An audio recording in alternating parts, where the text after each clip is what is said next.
What's up, guys? What I have here is my 2005 Mercedes E320 CDI.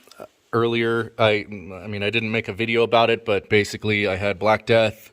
At least two of the injectors were badly leaking, and someone who had borrowed my car had driven it, far more than they had permission to, and basically it went downhill pretty bad. So it was all caked up with this tar stuff, this Black Death tar. That was a real pain in the ass to clean up and to fix, but I got it done, and it's good again. The wiring harness is terrible on these cars, and the insulation on the wire is brittle. So I'm gonna have to find where to buy, I guess, pigtails for these plugs or something. I got to figure out a solution to the wiring harness that goes to the injectors, because that's unacceptable. But it's working now. It's working right now. I'm gonna fix that later. All right, and so I'm on the middle of a road trip, and bringing the car back to Texas, and now it's having a fuel leak. So let me see if I can turn on the light here. Okay. The high pressure fuel pump is leaking from right here, like in between this mounting plate, whatever, and the pump body itself. It's just pulsating out of there. I might start the car just here in a second, just to show you guys.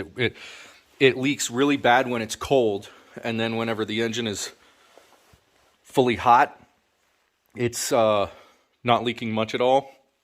But it was leaking when I left the other state, and just a little bit. And so I was thinking, okay, it's probably going to make it back to Texas. I'll just work on it when I'm in Texas.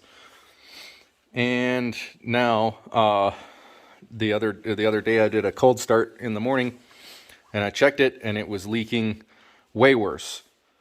So at this point, I've got to fix it. I've got to do something with it.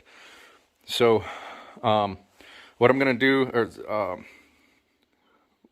is I'm going to just pull the pump, the pump and this mounting plate. From what I've seen online, it looks like maybe I'll get lucky, and maybe it's just loose bolts. There's like 3 bolts from the backside of this mounting plate that hold the pump onto the plate, and apparently those bolts get loose. So I might get lucky, and the pump might not be screwed up. So we'll see. We'll find out. I'm gonna pull the pump, and then look on the backside and see if it's got loose bolts. I'm gonna try to do it without pulling the fan and this cowling and everything, but I might have to. But I might be able to fit it through right here. Well, I got the pump out, and sure enough, both these bolts were like sitting out like that, like completely out. Just, they pretty much backed all the way out. And so, I don't know if these are also loose, but basically the pump is held on to this plate by these 6 screws, these 6 bolts. I'm not going to turn the pump because it's already clocked to the exact position whenever I put it back in. But I'm going to clean this all up and torque down these bolts. I'm not sure how much torque to put on it. I guess maybe I'll do a little bit of research, but I'll probably put it, snug. All right, guys, here we go. It's all cleaned up, nice and shiny. Got that all cleaned up. And I put the bolts at about 75 inch-pounds of torque. Maybe that's slightly higher than it should be. I don't know, but it just felt right to me. And I looked up on the charts and everything, and it seems like I think that correlates to about 1,500 pounds of clamping force on each bolt, something like that. But do your own research on the torques, but hopefully this works. Well, there we go, folks. It's purring, and there appears to be no leaks.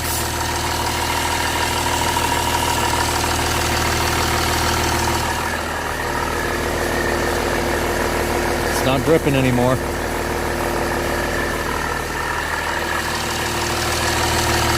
So one thing that I've noticed is, and that you guys might be able to, this might be a way to tell if the problem is loose bolts. Before, whenever it was leaking, whenever it was loose, technically these bolts, the top two bolts from back behind were still tight, but it was the other four bolts. These ones were the ones that were completely out. And these ones over here back behind were actually, they were just loose, but they weren't backed completely out yet. They were still just barely snug. So that would be why the leaking kept getting worse, because I think these were in the process of backing out. So, but what I noticed is the pump was vibrating. The pump had like, you could hear it. It has a hum and a click, click click click, and a humming sound, and also you can feel the vibration in the pump itself. And then of course it was leaking also. But now that it's torqued down to the base plate and just planted into the base plate, none of those vibrations are. I mean, it's almost completely quiet. I can't hear the moaning of the pump, and I can't feel the clicking. I mean, like if I try real hard, I can still hear it, but all of those vibrations are transferring into the block of into the engine block. So that would be a telltale sign that those bolts are loose if you have more than normal vibration coming out in the pump. Because, I mean, the pump with its internal components, the pump is creating vibration, but just normally the vibrations are transferring into the block. So something to keep in mind there. As for torque, well, yeah, I already mentioned the torque. Here's the tools. Pretty much all that I used is a T30 and an E10, and then lots of carburetor cleaner, lots of paper towels, and a wire brush to clean everything up. And I don't have an air compressor, so I use this can of air. That's mainly to clean the threads of the bolts that came out. You know, stick the hose of the carb cleaner in there and blast it real quick to clean the threads out. And then I did the same thing with the can of air to clean, to blast the carb cleaner out. So basically that's kind of all I used right there. And then I did oil the seal, like the rounds O-ring that goes, that there's a little flange on the back side of the base plate that flanges into the block, and there's an O-ring on that. So I didn't want that O-ring to be dry, so I rubbed oil on it, and so that it would slide in there. So, all right, that appears to have fixed the problem. So I hope this helps you guys.